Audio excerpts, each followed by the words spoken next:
Olá a todos e a todas. Hoje nós vamos falar sobre sucessão patrimonial, como realizá-la de uma forma segura, como realizá-la de uma forma planejada, né? Então, hoje nós teremos aqui conosco Alexandre Malho, da Icatu, e Alexandre Camilo, da Camilo Seguros, que também vão falar um pouquinho sobre sucessão patrimonial. Como nós já sabemos, a veia empreendedora do brasileiro já é conhecida e quando esse obtém sucesso no seu empreendimento, o negócio até então individual passa a envolver também sua família, englobando passado, presente e futuro em prol da perpetuação do negócio familiar através do processo sucessório.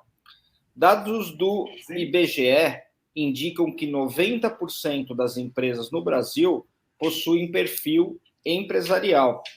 Com isso, elas chegam a representar cerca de 65% do PIB e são responsáveis por empregar 75% do país. Segundo pesquisa global da Price Waterhouse, de 2018, 44% das empresas familiares no mundo não têm plano de sucessão no mundo. Esse dado, segundo especialistas, reflete a consciência de longevidade do negócio e, sem essa preparação, empresas correm riscos de perderem o rumo dos negócios. Das que se planejam, apenas 12%, atenção, repito, 12% das empresas chegam à terceira geração. É um dado muito interessante. Em outra pesquisa, realizada também pela Price e pelo Instituto Brasileiro de Governança Corporativa no ano passado, o número de empresas que tiveram aí o negócio, fizeram uma grande sucessão e estruturada sucessão patrimonial, é ainda maior. Das 279 empresas brasileiras que participaram da pesquisa, 72,4% afirmaram não terem um plano de sucessão para cargos chaves. Então, no ano passado, 279 empresas brasileiras de grande porte, 72,4% afirmaram não terem um plano de sucessão para cargos chaves. Então, quais são os principais problemas aí que são vistos numa sucessão? Primeiro, razão e emoção, conciliar razão e emoção é o principal desafio em empresas familiares, Aqui a expressão família, família, negócios à parte é bastante válida, contudo, isso acaba não acontecendo. A falta de entendimento dos cargos e da hierarquia é um problema comum nos negócios da família. Por vezes, há situações como um membro da empresa que não quer atender à solicitação do outro com a justificativa de que ele está só pedindo porque é meu irmão, ou ainda você não manda em mim, deixando as emoções falarem mais alto do que o profissionalismo. Relações conflitantes dentro da empresa. Então, isso é um problema muito sério dentro das empresas familiares de você deixar a razão e a emoção muito bem divididas. Um outro problema é a falta de comunicação. Não existe uma regra de comunicação dentro da empresa, As famílias, elas falam de negócios no almoço de domingo e também falam de problemas pessoais dentro da empresa. E aí misturam todos esses assuntos, e geram também problemas de comunicação dentro da empresa. Então, isso daí atrapalha muito a gestão e atrapalha o processo de sucessão. Disputa de poder, Fundadores que não querem abrir mão do controle do negócio, conflito entre vários herdeiros para a sucessão, e rivalidades familiares que são levadas para o ambiente empresarial são alguns exemplos de como se dá a disputa de poder durante a sucessão. Algumas ações relacionadas à governança corporativa, melhorias da gestão e apoio externo auxiliam a administrar egos e tratar o processo sucessório de forma profissional e estratégica, visando a continuidade do negócio e o sucesso da empresa. Quantos de nós, profissionais da área contábil, já viram empresas, sociedades se dissolverem por causa do ego, por causa da vaidade, né? Por causa da disputa do poder? Então, é um problema que precisa ser solucionado, administrado. Aqui eu trago algumas ações, eu fiz uma pequena pesquisa, né, que podem evitar e solucionar problemas na sucessão. Então, fazer, primeiro, um planejamento da sucessão familiar. Então, já planejar como vai ser essa sucessão. Por mais dolorido que seja esse assunto, por mais essa conversa possa vir a ser ruim dentro da família e dentro da empresa, ela precisa ser feita, né? Eu recentemente me reuni com meus filhos, com a minha esposa e falei, olha, vai ser, eu acho que tem que ser assim, assim, assim, discutir com eles, né? Minha filha mais nova, por exemplo, tem 12 anos, né? E já abri com eles e já dei um direcionamento sobre como que eu quero que seja a minha vontade como fundador da minha empresa. E isso é muito importante, né? O fundador da empresa fazer também valer a sua vontade, né? Segundo item, contratação de uma consultoria externa. Se há, muitas vezes,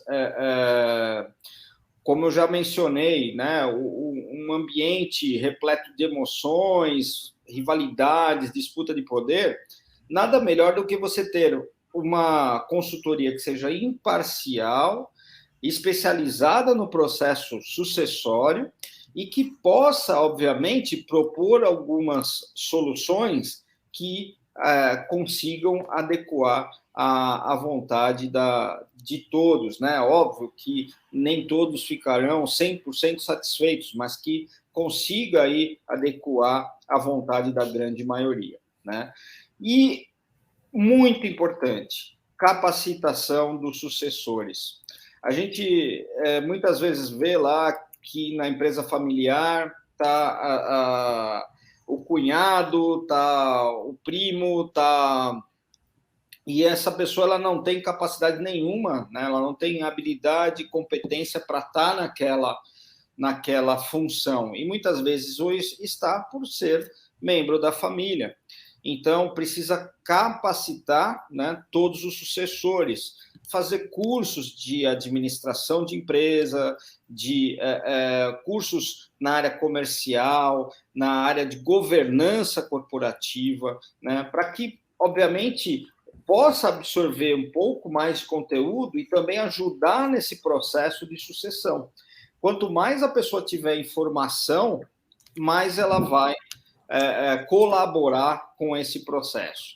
E, por último, né, fazer uma implementação de um plano de governança, né, corporativa, né? Então, de acordo com o Instituto Brasileiro de Governança Corporativa, governança corporativa é o sistema pelo qual as empresas e demais organizações são dirigidas, monitoradas e incentivadas, envolvendo os relacionamentos entre sócios, conselho de administração, diretoria, órgãos de fiscalização, controle e demais partes interessadas. Então, você ter uma boa governança dentro da empresa faz com que você mitigue, né, problemas, mitigue riscos. E para isso, agora, eu convido para o debate aqui os meus colegas Alexandre Malho, da Icatu, e Alexandre Camilo, da Sincor. Enquanto isso, vocês também podem fazer as perguntas para eles, que eles podem tirar, né, nessa proteção do patrimônio, qual a melhor forma aí de proteger. Bom, Alexandre,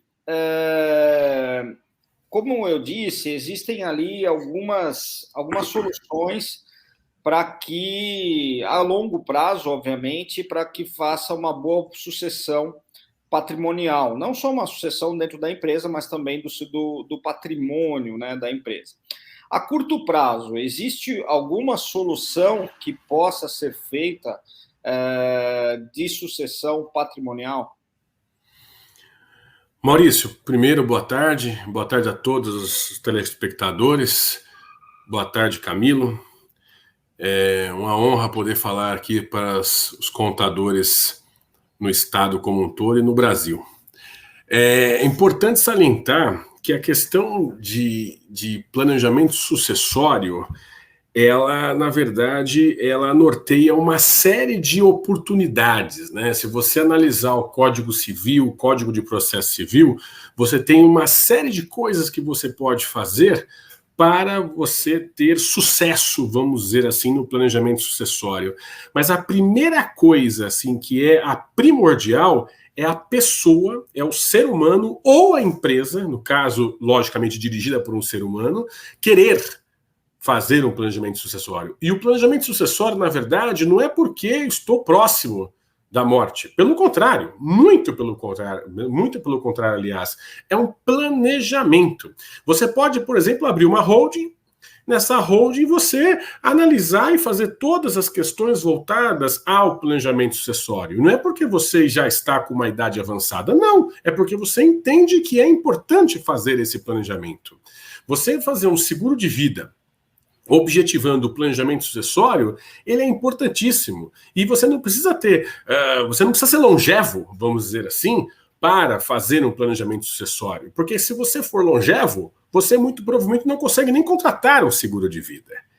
Então, é de suma importância que você pense no planejamento sucessório quando você pode fazer um seguro de vida, e não depois, quando você for, por exemplo, longevo, e que você vai ter muitas dificuldades para fazer esse seguro de vida. No caso da Previdência, você pode aportar um dinheiro em Previdência a qualquer momento. Você pode aportar com 10 anos, com 20 anos, com 50 anos ou com 90 anos. Não tem problema nenhum.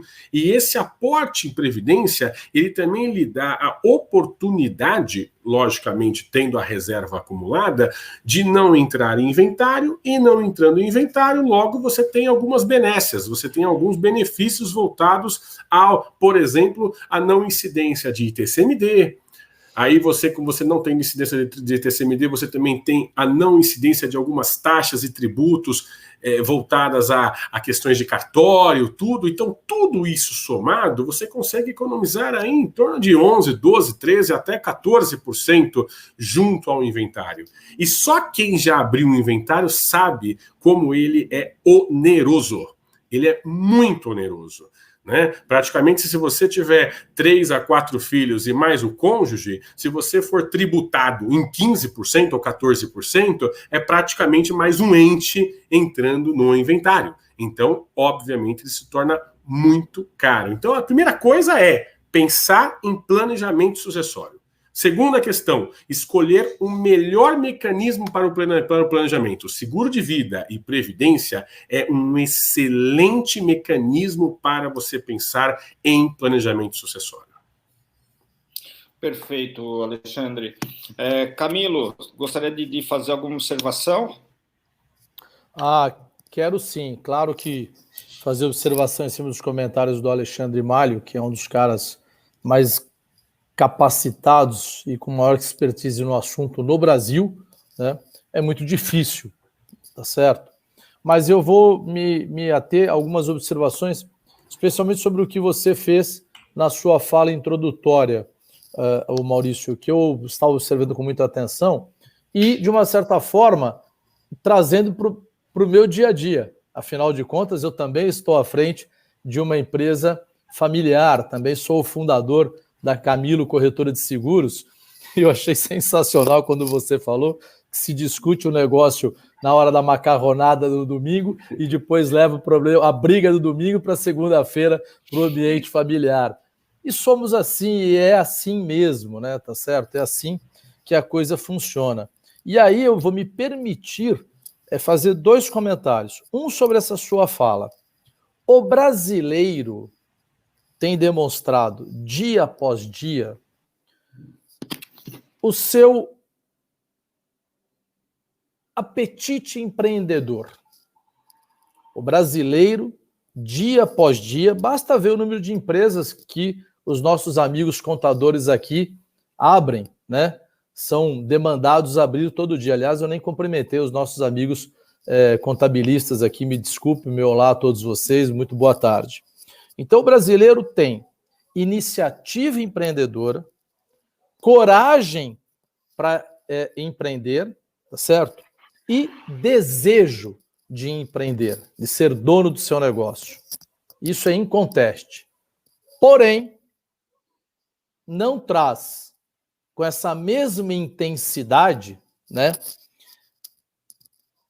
a disciplina necessária para empreender, o planejamento que o empreendimento exige e a capacidade de execução desse planejamento para empreender. E nisso recai exatamente o nosso ponto, que faz parte desta questão de planejamento e execução do que é empreender, que é a visão da necessidade de um planejamento sucessório. Porque gostemos ou não, um dia esta sucessão será obrigatória. É o ciclo da vida. Então, há sim que se pensar nisso, e aí, como muito bem colocado pelo Alexandre, no momento mais apropriado, que é a construção da empresa, a evolução da empresa, o desenvolvimento da empresa. Porque se deixar lá para frente, certamente não haverá um tempo apropriado e certamente será muito, mas muito mais oneroso e talvez sem até o objetivo que de fato se deseja. E aí, eu quero dizer para as pessoas que nos assistem que o seguro de vida ele é um instrumento usado em várias situações, que passou por, enquanto produto, por uma evolução gigante, se adaptando às necessidades da sociedade. Muitos aqui são consumidores de seguros de vida e talvez nem o saibam que são, quando você, por exemplo, contrata um seguro prestamista. Ali, o que você tem é um seguro de vida transformado para ser uma solução para uma prestação que você contrata, um crédito que você contrata, e na sua ausência você pode ter o seguro quitando esta dívida e não deixar o abacaxi para sua família. Um seguro, às vezes até mesmo de garantia estendida, pode ter o viés de um seguro de vida. E não é diferente com a visão do planejamento sucessório. É o seguro de vida se transformando nesta solução para o empresário ter um adequado e assertivo e tranquilo planejamento sucessório. Era só isso que eu queria acrescentar à fala de vocês dois. Perfeito, Alexandre. Camilo, muito obrigado. O Alexandre Malho, tem uma pergunta aqui do meu amigo Gildo Freire. Ele está em Diadema, São Paulo. O Gildo foi ex-presidente do Conselho Regional de Contabilidade do Estado de São Paulo. Ele pergunta, Alexandre, qual modelo de previdência você está se referindo e como seria?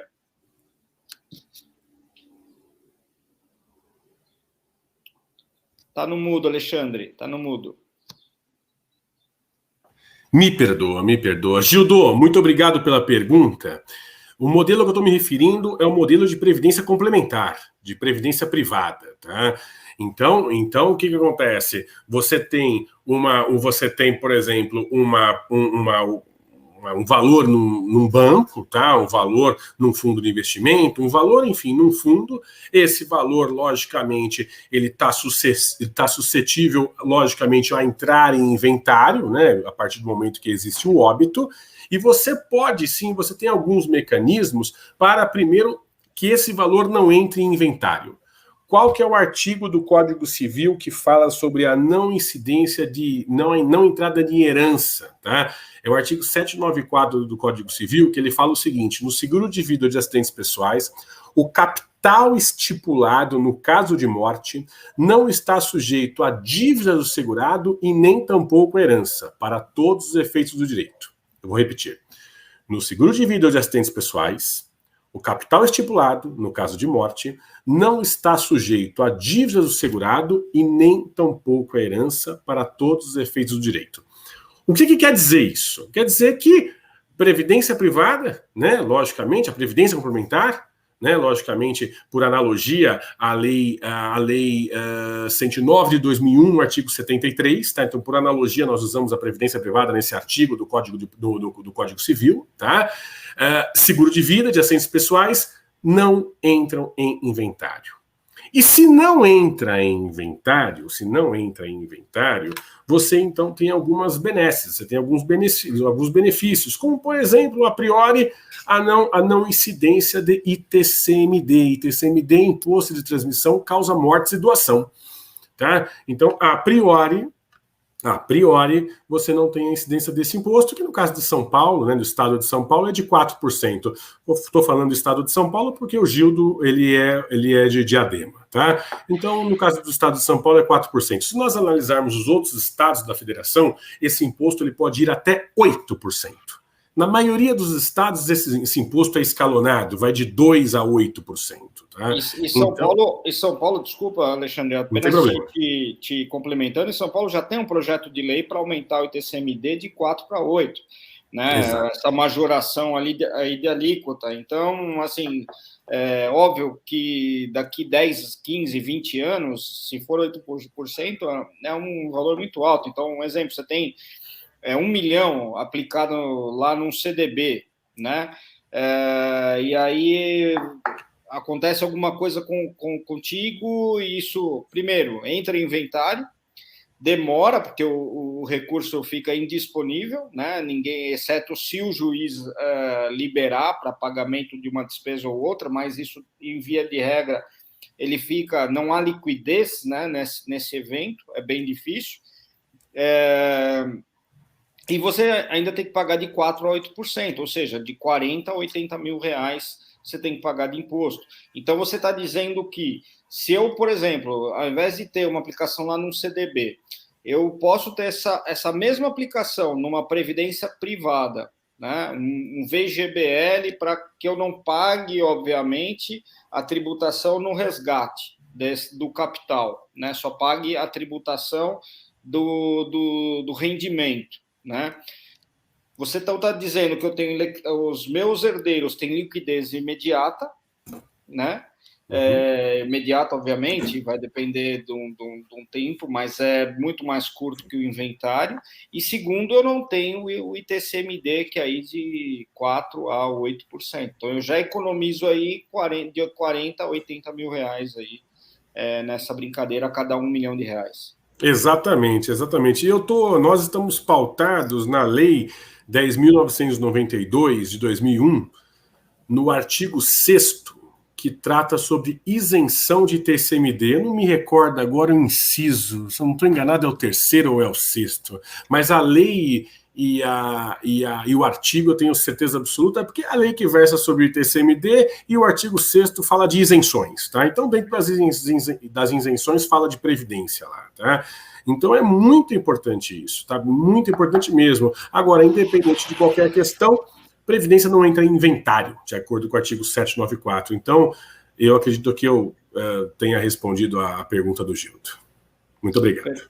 Perfeito. E a questão, por exemplo, da liquidez, também é uma liquidez rápida, né? Sim, com certeza. São 30 dias no máximo, né? Nós temos até 30 dias úteis até o momento da entrega. Então, ou seja, entregou a documentação, que é uma documentação relativamente simples no caso de previdência, né? Comprovante de endereço, óbito, RG, CPF e comprovante de endereço também, né?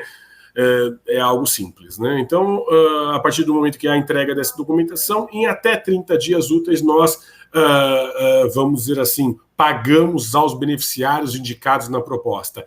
Lembrando que, se não houver beneficiários indicados na proposta, ou se estiver constando tão somente herdeiros legais na proposta, o que nós fazemos? Nós pagamos diretamente aos herdeiros legais e seguimos a ordem de vocação hereditária. Tá? Isso é bem claro, está no artigo 792 do Código Civil, está no artigo 1600 e alguma coisa também do Código Civil também. Tá? É isso. Perfeito. E assim, uma última dúvida que eu tenho. Por exemplo, eu tenho lá uma aplicação em CDB ou num fundo de investimento que me rende IPCA mais, sei lá, 0,5%, 1%, enfim, ou 2%. Existe plano de previdência privada que rende mais do que esse tipo de aplicação? Hoje, os planos de previdência, Maurício, eles estão muito ligados aos fundos de investimento, ou seja, é praticamente um copia e cola. Se nós analisássemos há 19, 18, 20 anos atrás, quando foram criados os VGBLs, tá? Os VGBLs, os Vidas Geradores de Benefício Livre, aí realmente era um pouco mais complexo. Por quê? Porque nós praticamente só tínhamos fundos de renda fixa, com baixíssima volatilidade, e também nós tínhamos fundos balanceados, que eram aqueles fundos que iam até 49 em ações e que era o índice Bovespa.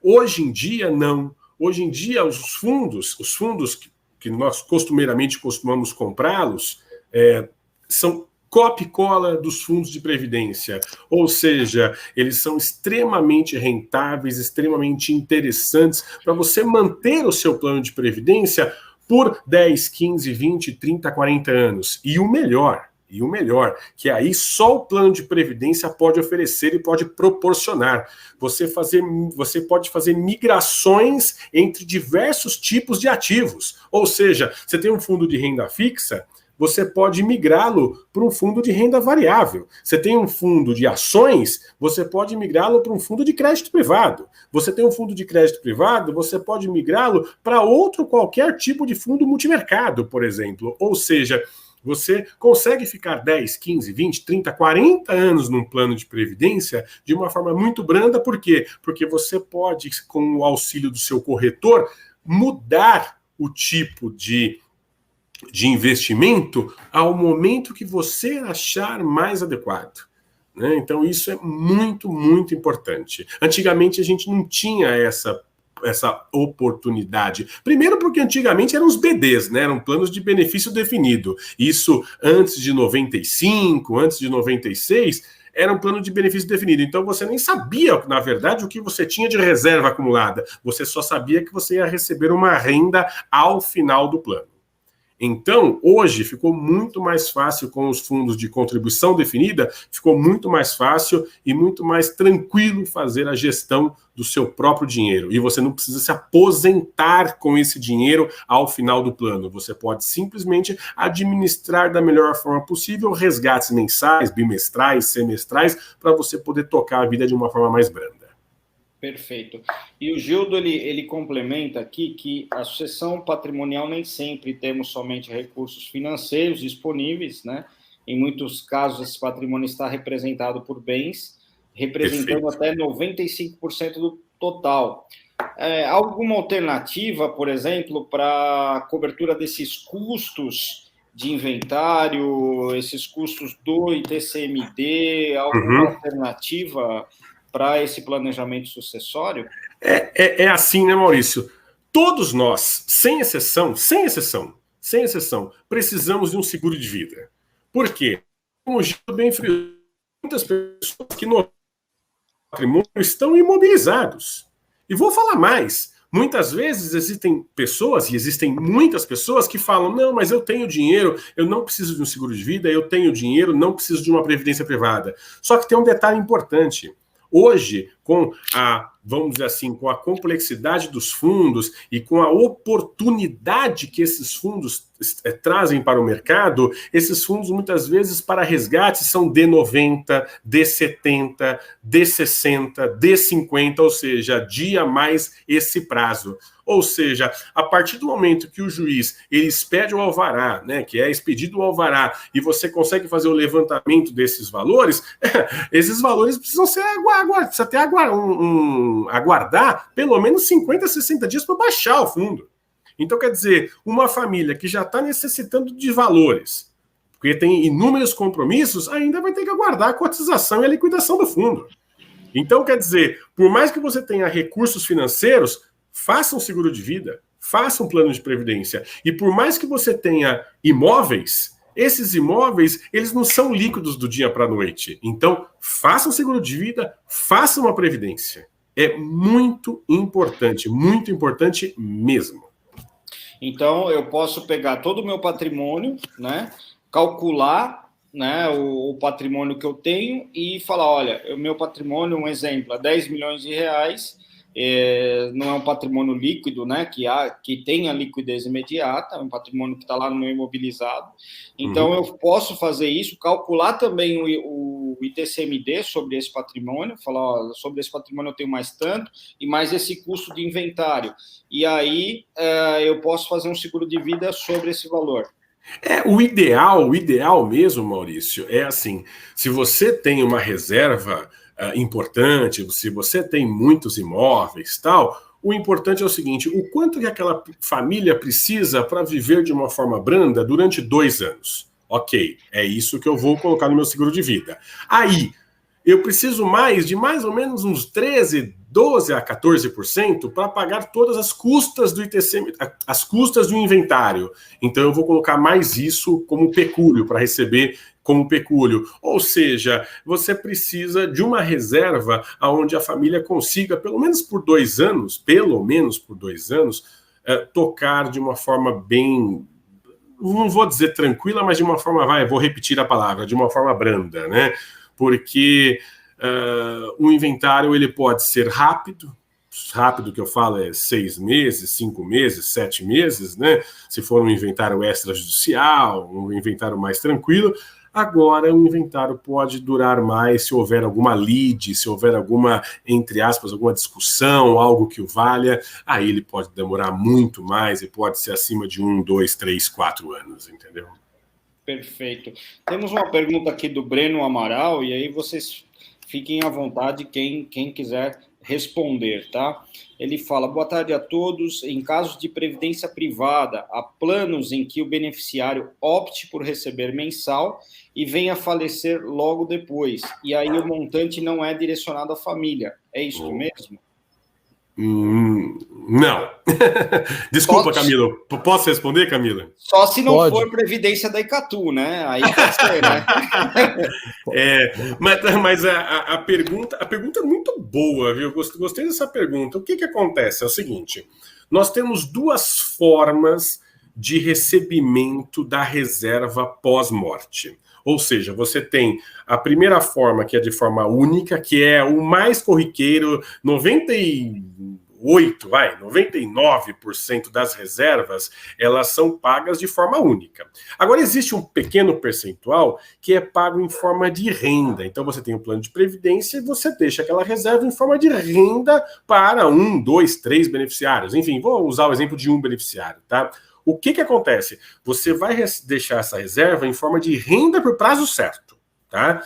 Essa renda por prazo certo, vamos dizer de 20 anos, caso venha a uma pessoa falecer, ao beneficiário falecer, ou seja, o titular faleceu, essa pessoa está recebendo a renda. Se essa pessoa estiver recebendo a renda e a renda for por renda por prazo certo, o que acontece? Essa renda ela vai ser paga para os herdeiros legais desse beneficiário, tá? Isso é muito importante. Agora, eu entendi a pergunta, mas eu vou um pouco além. Vamos supor que você tem uma reserva previdenciária e você transforme essa reserva previdenciária em renda vitalícia. E se for renda vitalícia, a partir do momento que há o falecimento deste rendista, vamos dizer assim, a reserva não vai mais para ninguém. Por quê? Porque a seguradora fez um acordo com aquele participante em pagar a renda até o seu falecimento. Então, ou seja, temos inúmeros tipos de renda, tá? Que existe a continuidade ao herdeiro ou a continuidade ao beneficiário indicado. Eu queria só, Maurício, se você me permitir. Claro. como eu falei, estamos diante dos maiores especialistas no assunto, por isso que para todos nós, realmente, ouvir o Alexandre amplia demais o conhecimento e não dá nem para complementar o que ele fala, né? A Previdência realmente é um produto extremamente versátil, né? Regulamentado dentro de uma versatilidade bastante grande, quer seja de investimento, quer seja de, ao final do prazo de investimento, a forma como a qual você vai querer obter esse seu montante financeiro, sem esquecer das vantagens tributárias, né, do incentivo tributário que a Previdência também traz junto da sua estrutura, e os contadores sabem muito bem disso, e até por isso que nós estamos aqui. Agora, com relação ao seguro de vida, eu queria complementar também a conversa, que o seguro de vida, mais uma vez eu insisto, o seguro de vida hoje, ele está muito adequado às necessidades atuais da sociedade, né? Não é só mais aquela coisa de 20, 30 anos atrás. O seguro de vida, além de tudo isso que o Alexandre falou, de todas as finalidades que ele pode cumprir, não necessariamente hoje em dia a pessoa precisa vir a óbito para receber o benefício do seguro de vida. Hoje em dia, você tem, só expandindo um pouco mais o nível da nossa conversa aqui, hoje em dia você tem coberturas que você pode receber o benefício em vida, como, por exemplo, doenças graves, tá certo? Algumas circunstâncias que você é atingido e não necessariamente vem a óbito, e o seguro pode entregar o capital contratado. A parte de acidentes pessoais, né? Você pode ter uma invalidez proveniente de um acidente pessoal, não vem a óbito, mas pode ter a sua capacidade motora prejudicada, a capacidade de desenvolver o seu trabalho, o seguro faz frente a isso também. Eu tenho particularmente um caso muito pessoal, em que a minha esposa, eu gosto de contar essa história, e não por coincidência a seguradora é a Icatu, né? A minha esposa, do alto dos seus 40 e poucos anos, trabalhando no nosso escritório, teve um infarto. Sentiu-se mal, infartou e, graças a Deus, não veio a óbito. Fez os procedimentos, colocou 2 stents, vou repetir, com 40 e poucos anos, sadia, saúde de astronauta, e aí teve direito, em razão da cobertura de doenças graves, né, a uma indenização do seguro de vida dela. Recebemos um capital da ordem de R$300 mil, e aí, com esses R$300 mil, ela tinha um sonho, né, que era de ter um automóvel esportivo, conversível, e que ela sempre me dizia, eu quero matar esse sonho antes de ficarmos velhos, né? Quer dizer, para mim já não tinha mais salvação, porque entrar e sair de um carro esportivo é tarefa difícil, porque os bichinhos são grudados no chão. Então eu recomendo que os jovens matem essa vontade enquanto jovens, porque velhinho é difícil. E eu dizia para ela que jamais eu realizaria esse sonho dela, porque era uma coisa que eu entendia como fútil. Na verdade não é, na verdade a gente tem que matar os nossos sonhos enquanto a gente pode mesmo, né? Hoje eu entendo muito isso. E quando ela recebeu a indenização da Icatu, acredito que em 10, 15 dias, se tanto, ela me pergunta, o que eu faço com esse dinheiro?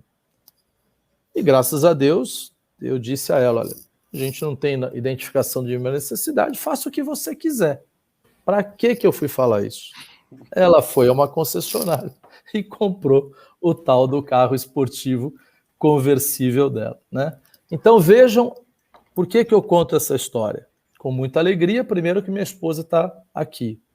Segundo, porque, por incrível que pareça, uma ocorrência que ninguém quer passar, porém, com a ação preventiva de ter contratado um seguro de vida, o seguro de vida fez com que tudo isso se tornasse uma história agradável e que deu inúmeros momentos de prazer a ela dirigindo o tal carro conversível dela. Então, a gente tem que pensar com essa cabeça mais aberta, né? Com essa forma de encarar realmente o que a gente tem que fazer de bom na vida da gente para que a gente tenha sempre uma vida boa. Eu queria contar essa historinha que é muito importante a gente dar esse tratamento também do quanto isso pode se transformar em prazeres da vida para a gente. Perfeito, ótima história, né? Uma história é sempre bem-vinda, sempre rica, né? E traz aqui a realidade, porque todos nós estamos suscetíveis a acontecer isso, né? No nosso dia a dia, né? Temos mais uma pergunta aqui do Gildo Freire, que ele fala, não desconsiderando o seguro, a opção de constituição de uma holding patrimonial, cujo capital será integralizado com os bens do patrimônio, vocês consideram como uma saída interessante? Se não, por quê? Bom, eu vou iniciar aqui respondendo, né?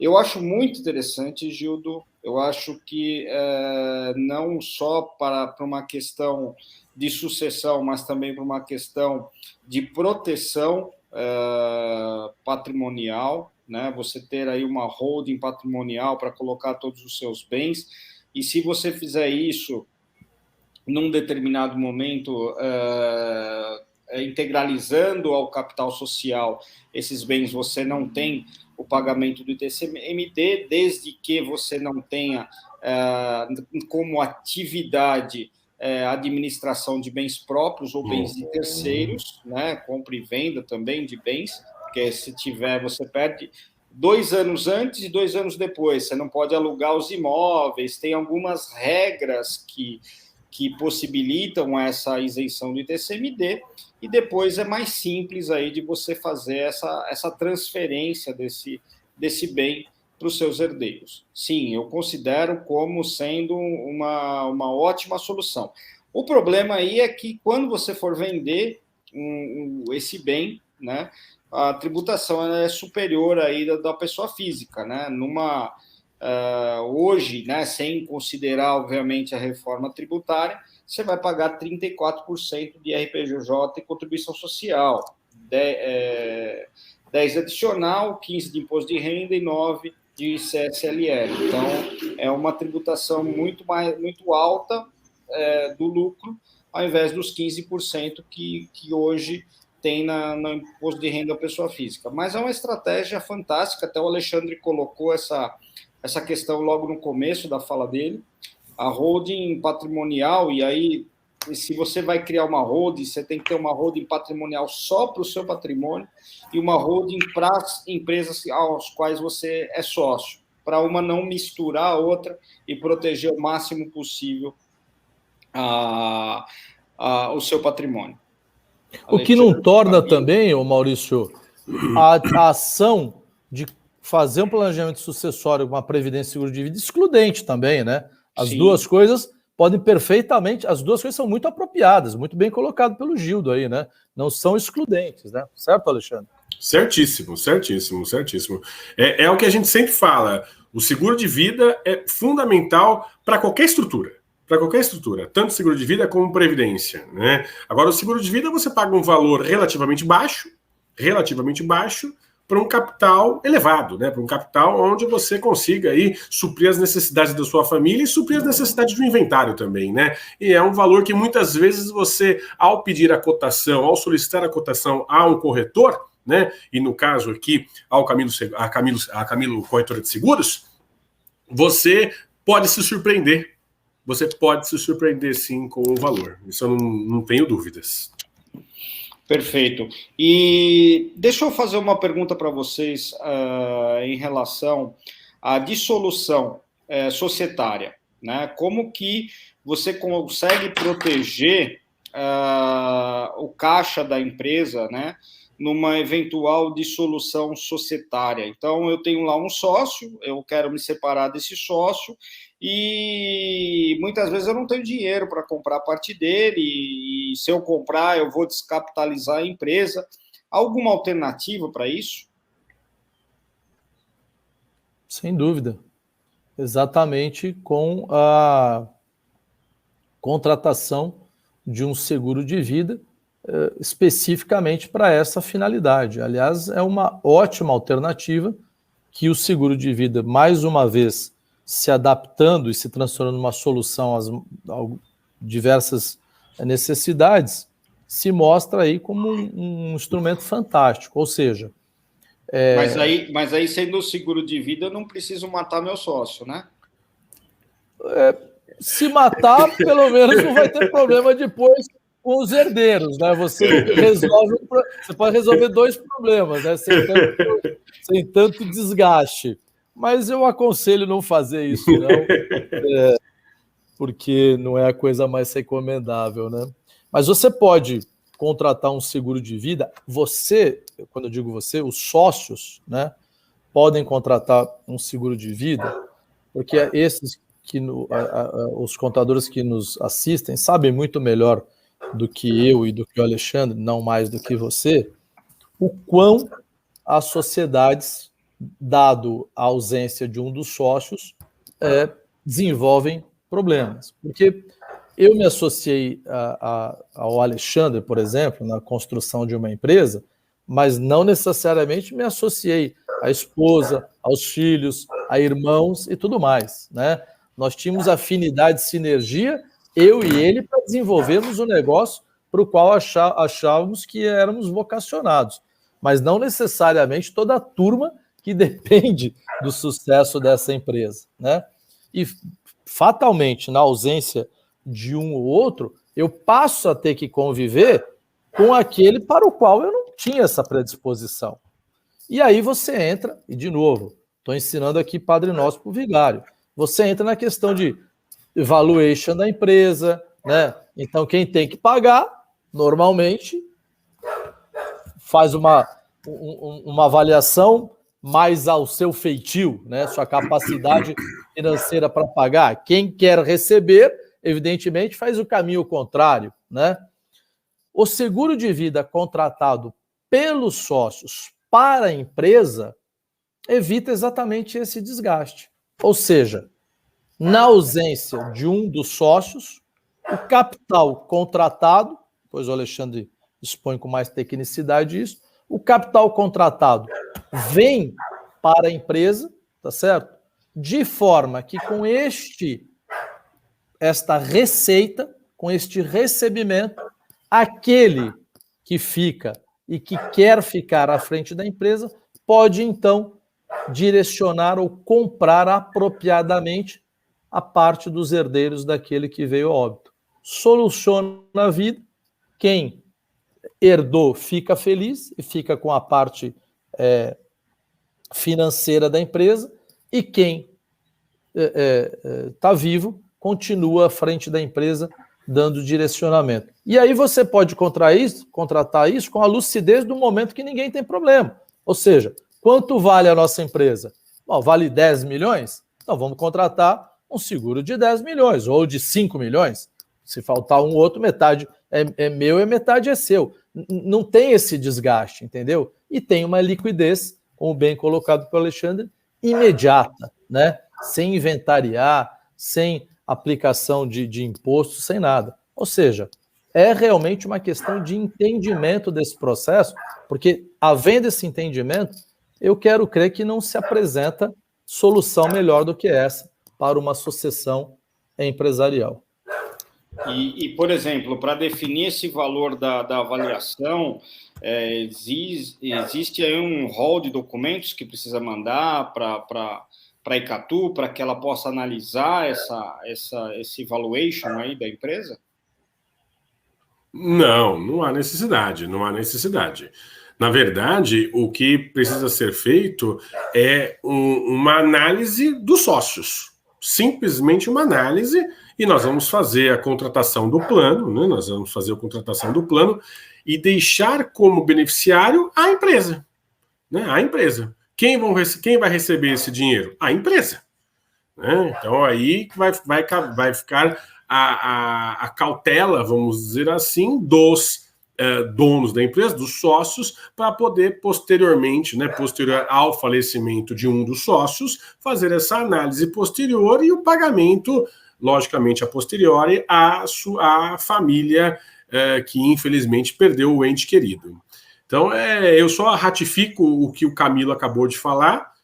né? Você pode fazer, logicamente, em nome da empresa, você pode fazer também em nome dos sócios também, né? Isso sem problema nenhum, colocar os beneficiários, os sócios, e é isso. Isso não tem muito segredo, só que é importante, né? Como nós falamos no início da live, é importante sim a iniciativa. Se nós tivermos a iniciativa antes de chegar a uma idade longeva, né, antes de sermos longevos, sem dúvida nenhuma, o plano ele se torna, o valor do prêmio ele se torna razoável. Perfeito. Bom, chegamos aí nos minutos finais aí da nossa live, e aí vamos fazer aquelas perguntas que nos chegaram antes, né, da gente iniciar, pessoas que mandaram por e-mail, né? Então, vou perguntar para vocês, qual o papel da previdência privada e do seguro de vida no planejamento sucessório? Vai que é tu, Alexandre. Ah, tá. Obrigado, Camila.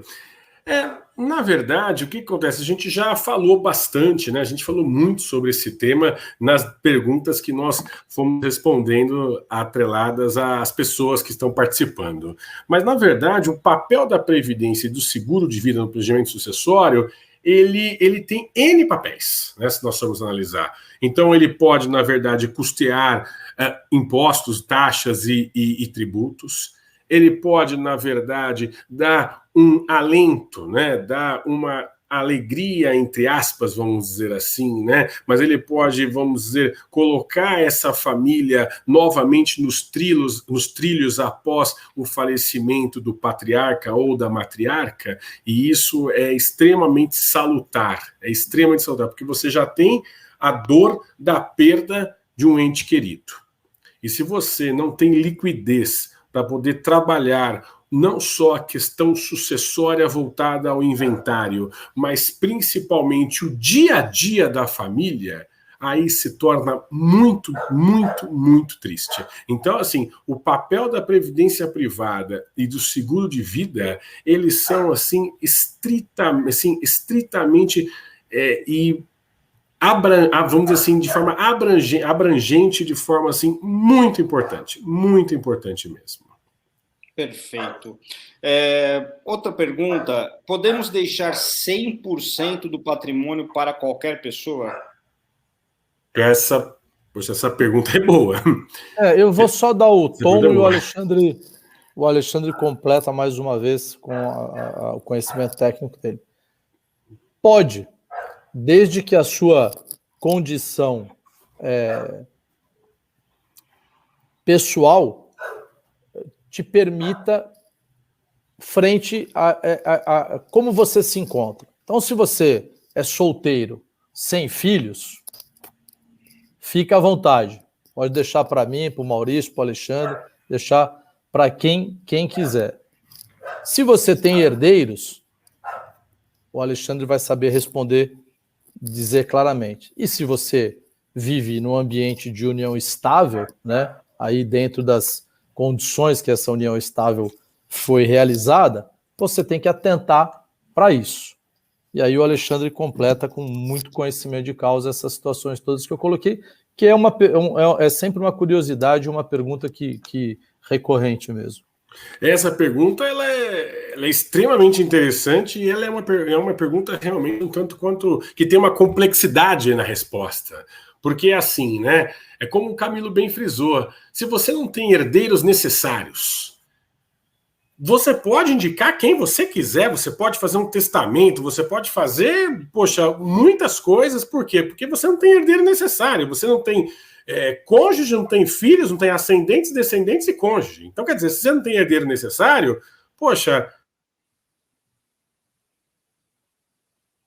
Oi? Acho que o Alexandre travou. Bom, então, realmente, quando você não tem esses herdeiros, né, os herdeiros aí necessários, você pode fazer o que você quiser. Voltou, Alexandre. Voltou, me desculpe porque aqui o sinal não está muito bom, mas me perdoem. Então, o que acontece? Sejamos, assim, muito breves também na resposta também, né? Se você tem herdeiro necessário e você, por exemplo, vai fazer um testamento, você tem que observar um negócio chamado legítima. O que é a legítima? A legítima é que você não pode doar acima de 50% dos seus bens. Então você tem que dispor para esses herdeiros pelo menos 50% do seu patrimônio total. Exemplo muito claro, você tem, exemplo, tá? R$1 milhão na conta corrente e você tem mais um patrimônio imobilizado aí de bens, tal, mais 2 milhões. Então, o total de 3, tá? Quero deixar R$500 mil para a minha governanta, que cuidou dos meus filhos, cuidou da casa, cuidou de uma série de questões durante uma vida. Posso deixar R$500 mil para ela? Posso. Posso deixar 700 mil? Posso. Posso deixar R$1 milhão para ela? Posso. Posso. Por quê? Porque a contabilização do meu patrimônio chega a R$3 milhões.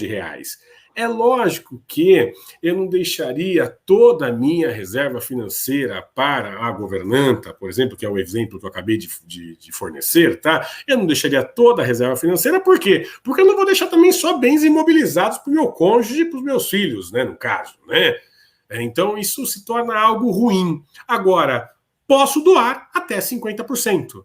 Doar como? Posso fazer um testamento e especificar essa questão junto ao meu testamento, que, logicamente, quando for, né, quando eu vier a óbito, ele vai ser aberto, né, junto ao inventário, e aí, posteriormente, vai ser, enfim, todos os proclamas de um testamento vai ser aberto. Agora, posso deixar esse dinheiro em forma de previdência, por exemplo? Vou ter algum problema?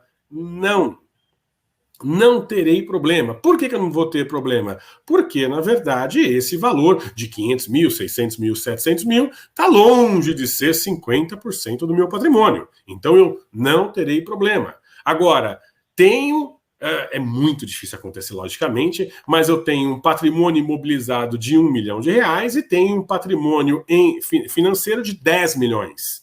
Quero deixar 8 milhões para alguém que não seja do rol de herdeiros necessários. Posso? Vai ter problema. Vai ter problema. Porque se você fizer um testamento, ele já nasce nulo. Porque você está doando mais do que 50% do seu patrimônio. Então ele já nasce nulo, tá? Isso é muito importante as famílias olharem essa questão com muita cautela mesmo. Você também pode, por exemplo, vamos supor, você tem o cônjuge de 2 filhos, tá? O que você pode fazer? Poxa, eu quero doar uma parte do meu patrimônio para um dos filhos, por N motivos, não importa o motivo nesse momento, tá? Mas eu gostaria de fazer com que um dos filhos recebesse mais do que o outro, não importa o motivo, ou porque esse filho me emprestou um dinheiro no momento que eu precisava, ou porque realmente eu quero dessa forma e ponto final. Posso fazer essa doação de até 50% do meu patrimônio para esse único filho? Posso. Posso porque eu posso doar até 50% do meu patrimônio para quem eu quiser, inclusive para um dos filhos, inclusive para a esposa ou para o marido. Tá? Então, isso é muito importante. Como o Camilo bem frisou, se você é solteiro, não tem herdeiros necessários, não tem filhos, muitas vezes não tem ascendente, não tem descendente, você pode doar, você pode fazer o que você achar por bem. Agora, se você já tem na linha sucessória herdeiros necessários, tome cuidado. Tome cuidado porque é muito importante essa questão, porque uma doação pode nascer nula. Ô, Alexandre, tem uma pergunta aqui do Marcelo Faz. Ele pergunta: os chamados herdeiros necessários, quando não existem, os irmãos ou sobrinhos não precisam fazer a partilha? Não, porque se você não tiver irmão, você pode ter primo, você pode ter nesse caso tem irmão, ele não tem filhos. Tá. Os irmãos ou sobrinhos.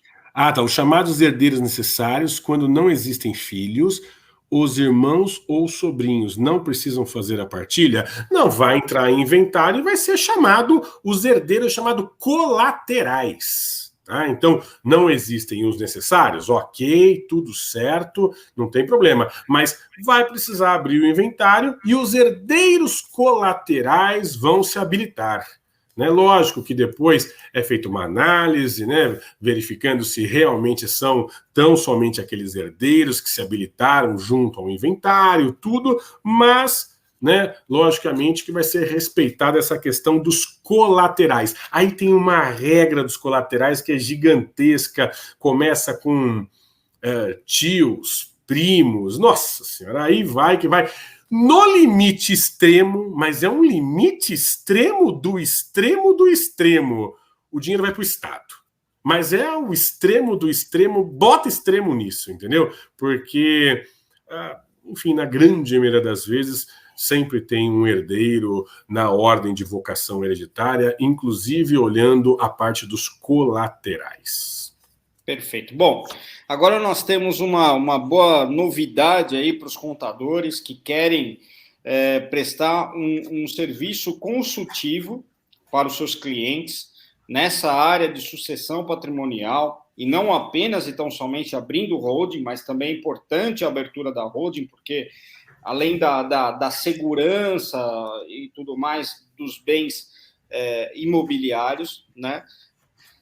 Você tem também essa condição de fazer essa consultoria para que ele pague menos tributos, né? Então, vamos falar um pouquinho aqui, rapidamente, qual que é a ideia da parceria Conferir, Icatu Seguros e Camilo Corretora de Seguros com os contadores, para facilitar e gerar mais valor agregado aos seus clientes. Bom, se me permitir, Alexandre, depois você completa. Por favor. Quando nós nos deparamos aí com essa maravilhosa plataforma que é o Conferir, nós enxergamos que aí tinha uma oportunidade gigante do contador oferecer aos seus clientes uma prestação de serviço que extrapolasse a contratação fim, que é fazer a contabilidade da empresa e propriamente a declaração de imposto de renda.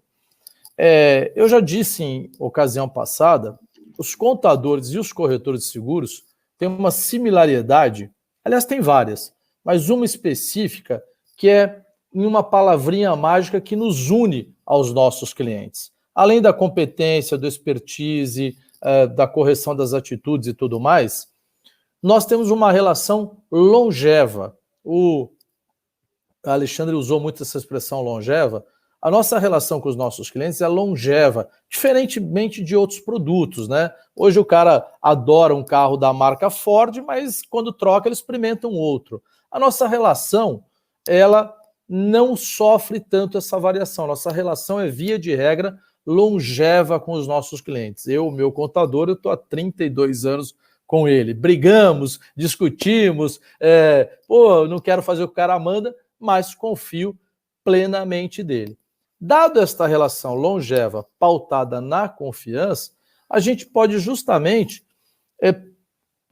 aproveitar este cenário e ser mais completo na oferta de prestação de serviço para o cliente.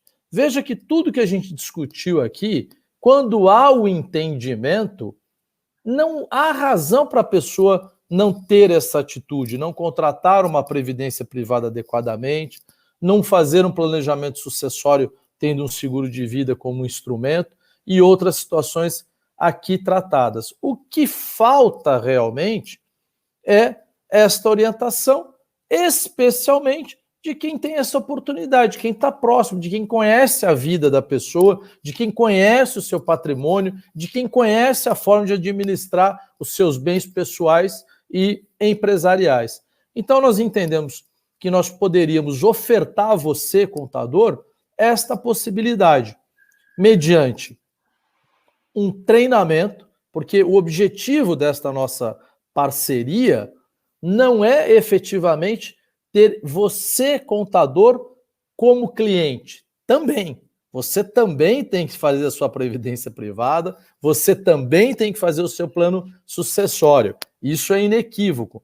Mas o objetivo mesmo dessa parceria é que você passe a ser um agente multiplicador dessa informação para o seu cliente.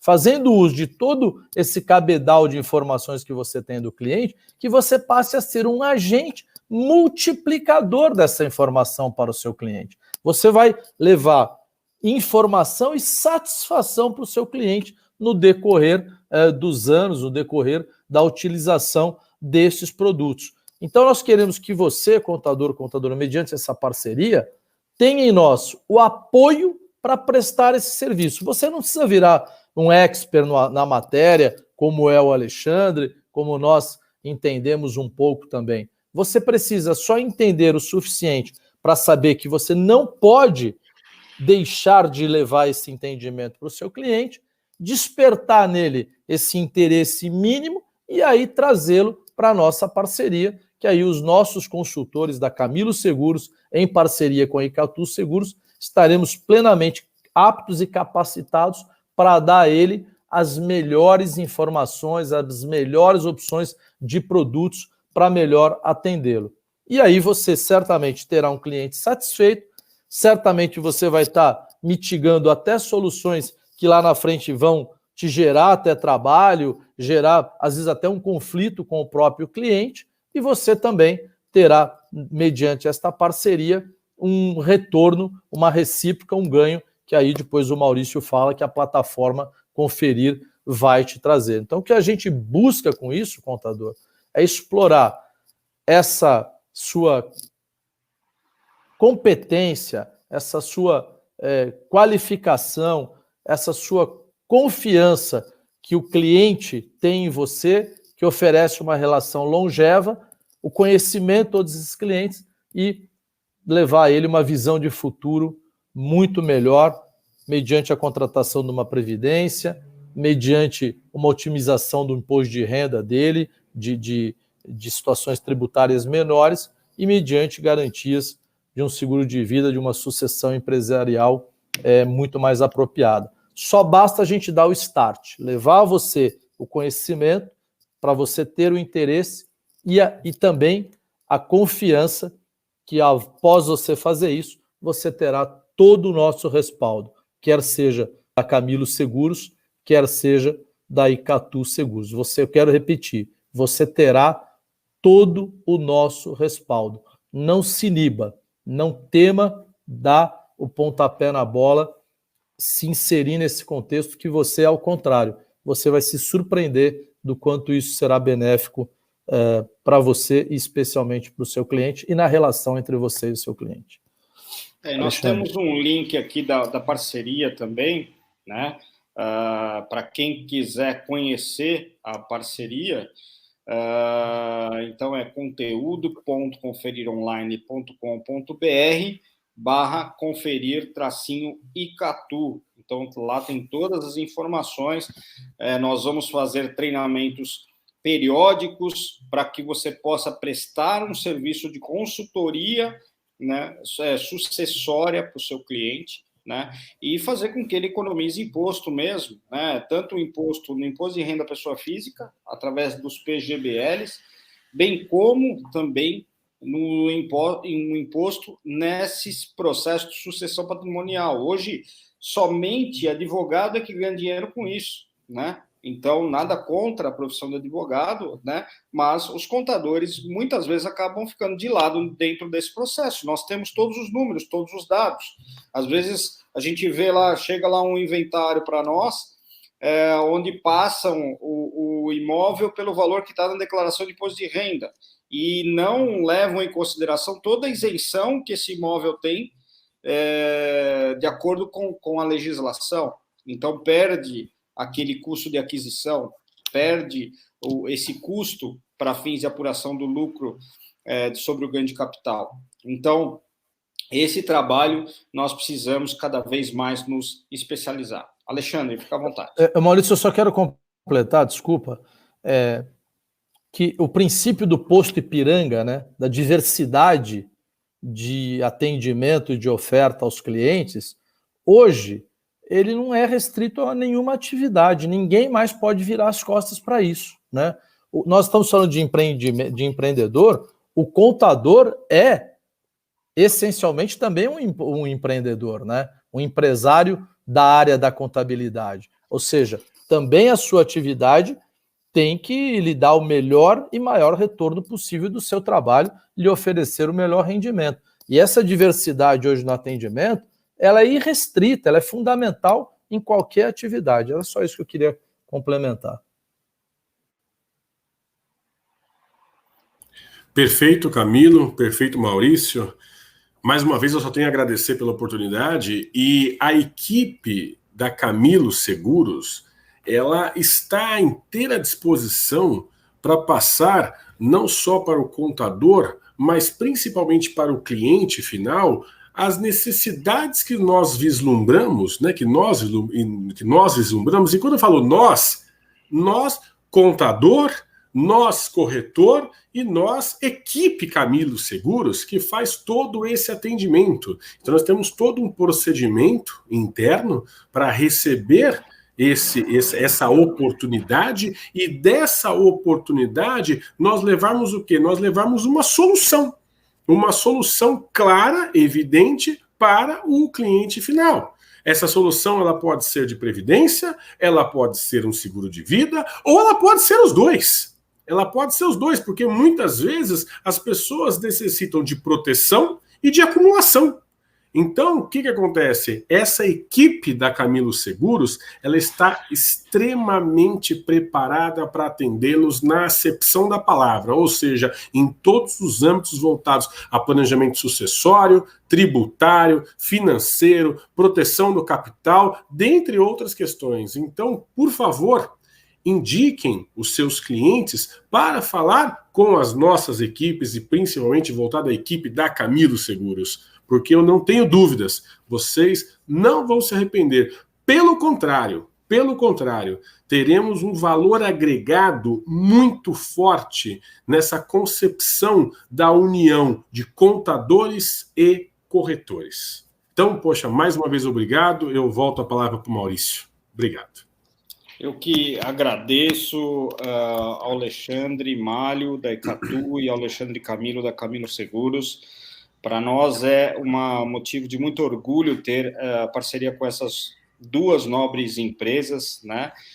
Uma excelente seguradora, né? E uma outra excelente corretora de seguros. A gente sempre procura ter boas parcerias. E a ideia é, além de agregar valor com consultoria, né, para que o contador possa passar, muitas vezes, do papel da entrega burocrática de uma declaração de imposto de renda a ser um consultor, a ter uma contabilidade estratégica, consultiva, levando soluções para os seus clientes, né? Porque o contador, ele tem um papel, ele tem um propósito social também, porque se o cliente dele ele consegue crescer economicamente, gerar mais empregos e tudo mais, isso é um fator preponderante aí na questão social, e nós temos esse papel como contadores que somos a ajudar nessa questão social. Então, para nós, é uma parceria que agrega muito. Então, teremos esses treinamentos, nós vamos definir as datas ainda e vamos divulgar para todos vocês, para que vocês possam cada vez mais aprender, né, com a Icatu, com a Camilo Seguros, com toda essa estratégia de proteção sucessória e também planejamento tributário através aí de serviços financeiros, para que possa cada vez mais ter um serviço completo para o seu cliente. E, além do mais, quando o seu cliente, obviamente, fechar ali um seguro, você vai ter também um cashback. Sem falar que é a primeira parceria, né, para contadores, que você pode fazer o seu seguro de vida sem ter que fazer a declaração de saúde, tá? Então, essa é uma condição que nós, através da Camilo Seguros, solicitamos ali para o Alexandre Malho, da Icatu, e ele prontamente atendeu, sabendo da seriedade do mercado, sabendo que hoje nós somos em 70 mil escritórios de contabilidade em todo o Brasil, e que são profissionais que realmente fazem a diferença, né? Então, prontamente atendeu, sem, obviamente, pestanejar. Então, se você quer fazer um seguro de vida, então procure aí o Camilo Seguros para fazer o seu seguro de vida. Não vai ter nenhuma declaração de saúde. O Gildo, que é meu amigo, já tem lá seus 90 anos, por exemplo, ele pode ligar lá para o Camilo Seguros que vai resolver o problema. Não só ele, contador, hein, Maurício? O cliente também. Ah, o cliente do contador também? O cliente também. Nossa, que beleza, hein? Que beleza, olha que novidade, hein? Espero que o Alexandre não me desminta ao vivo, né? Pelo contrário, eu só ratifico o que você fala, Camilo. Eu só ratifico, só. O cliente do contador também, Maurício. Isso é uma oportunidade única, pelo amor de Deus. Legal. Exatamente isso, exatamente. É o cliente indicado pelo seu contador. Sim. Faremos o contato com o cliente e, sem dúvida nenhuma, buscaremos em conjunto a melhor solução, dado, logicamente, a expectativa e experiência de vida do cliente para com... não só para com as questões pessoais dele, que nós analisamos logicamente, mas N outras questões que nós analisamos também para chegar num diagnóstico, onde esse diagnóstico é, na verdade, a expressividade, a expressão da vida que ele nos informou. Então a gente consegue isso, tangibilizar essa questão, não só voltada à questão do seguro de vida, mas também para com a Previdência. Perfeito. Bom, senhores, muito obrigado, Alexandre Malho, da Icatu, mais uma vez, por ter aceito o nosso convite para falar sobre esse tema aqui, de como proteger seu patrimônio. Alexandre Camilo, mais uma vez, meu grande amigo, muito obrigado pela sua presença. É uma honra poder aprender com vocês, porque vocês realmente são doutores naquilo que fazem, né? Então, parabéns aí pelo trabalho de vocês. E vamos com tudo aí nessa parceria para que os contadores possam cada vez mais melhorar e valorizar a sua profissão perante o seu cliente. Pessoal, muito obrigado. Divulgaremos em breve esses treinamentos para que você possa fazer grandes negócios aí com seus clientes, tá bom? Um grande abraço a todos e até mais. Até.